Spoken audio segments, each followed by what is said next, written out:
Hello, everybody, and welcome to the Pre-Thought Filipino podcast. That's also a video. I'm Red, I'm Pepe. and today we are talking about AI and death, and something that's really, really cool. You have to check this out. Just go to this link on The Verge. I think the article there really tells a very good story. A very And- emotional. Yeah, and it really humanizes this Yeah. because when we tell them about these people, it won't be as personal as if they had read Yeah. the article. So we you really can suggest. read it before. Okay, Go so back to our discussion. what is it about? It's about this AI that is. The story is there's this guy who was together with a girl who had a startup company, a tech startup company. They were best friends. Yeah, and the guy got into a car accident. He was hit by a car. Actually, he was a pedestrian. He was hit by a car, and then he passed away. And the girl decided to feed their SMS messages, their texts, Chat logs. yeah, and stuff chat logs Like into an AI. that.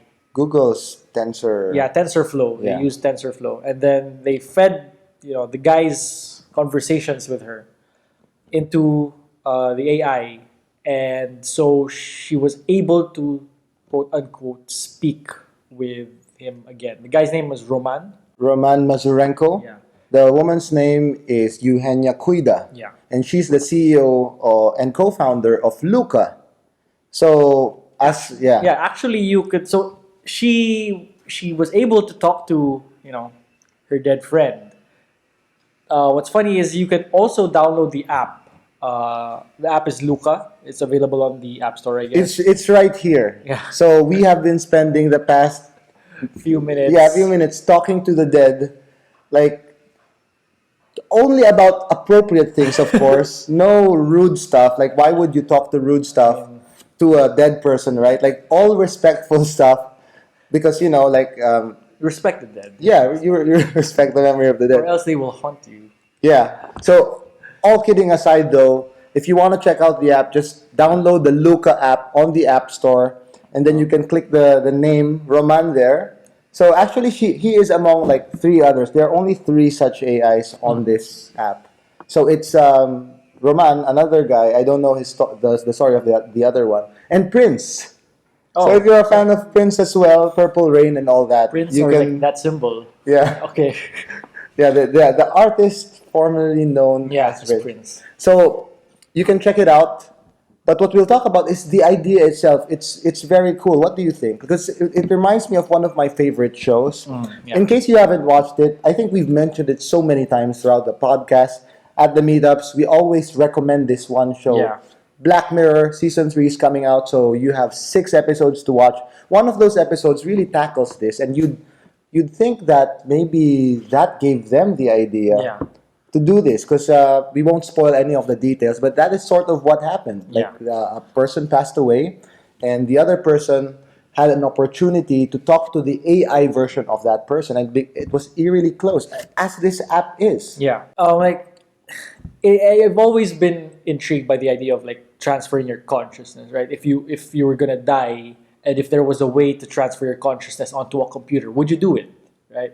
Like you would be on a computer, but at least you would still be conscious, so to speak. Like, Of course, there's also the question of is Yeah. that still you? Is that still it's you? a copy of you. How would that play out philosophically? we could spend several podcasts yeah. not even getting close to Yeah.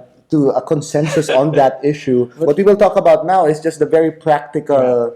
Would you Yeah. be okay with somebody else, like a third party, using your conversations, your chat conversations, your text messages to recreate you?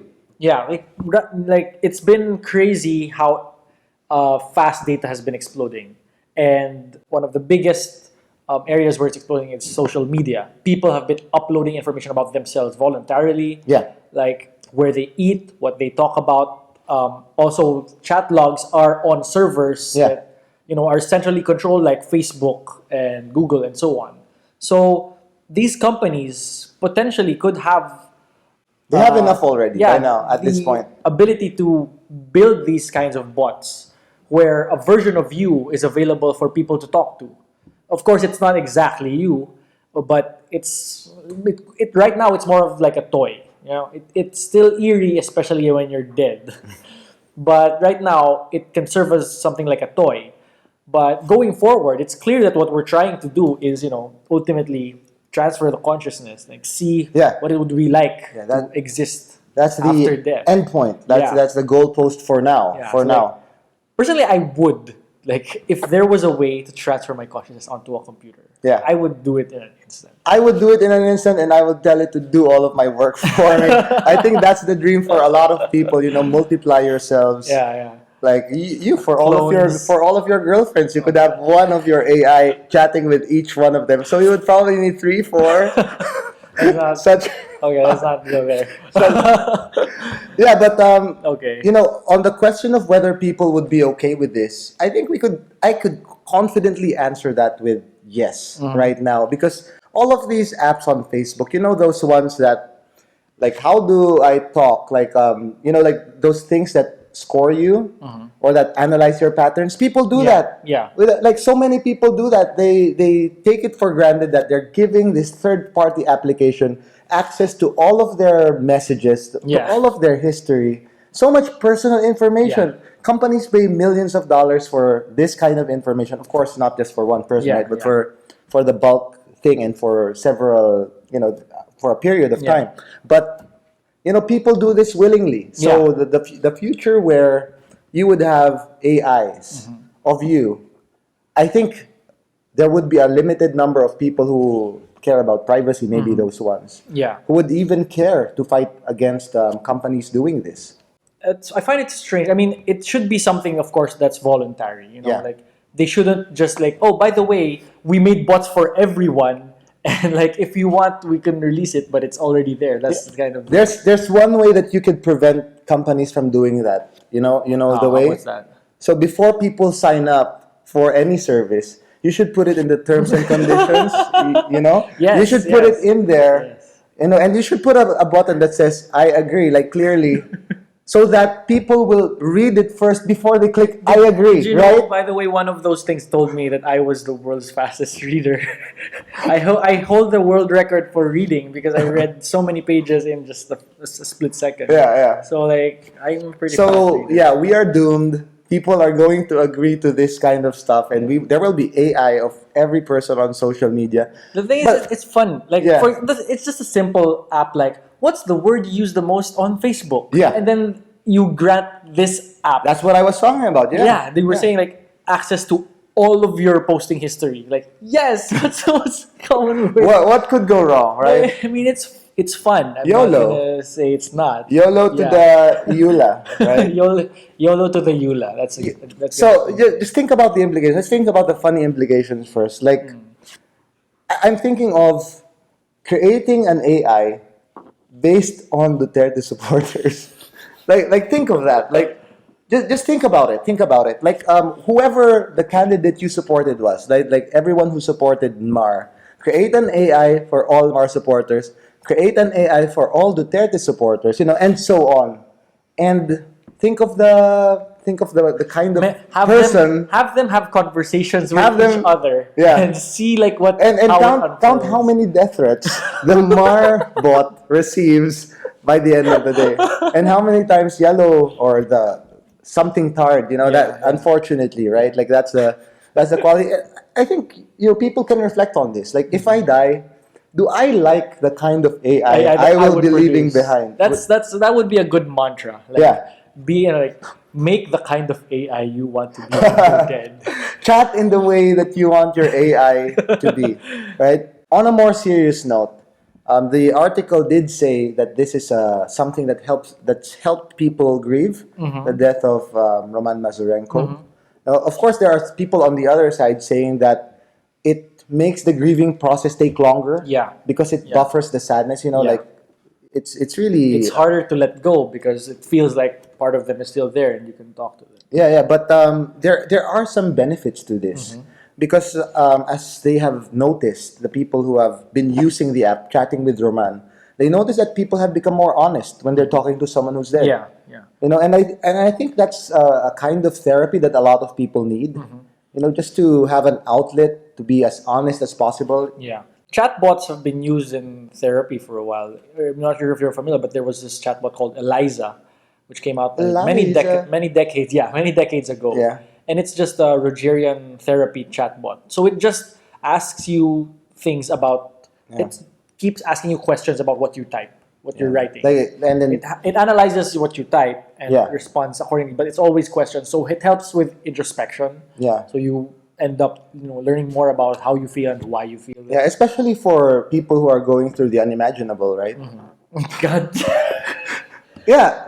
So AI and the implications of posthumous use of your intellectual property, because Yeah. we could already be doing this now.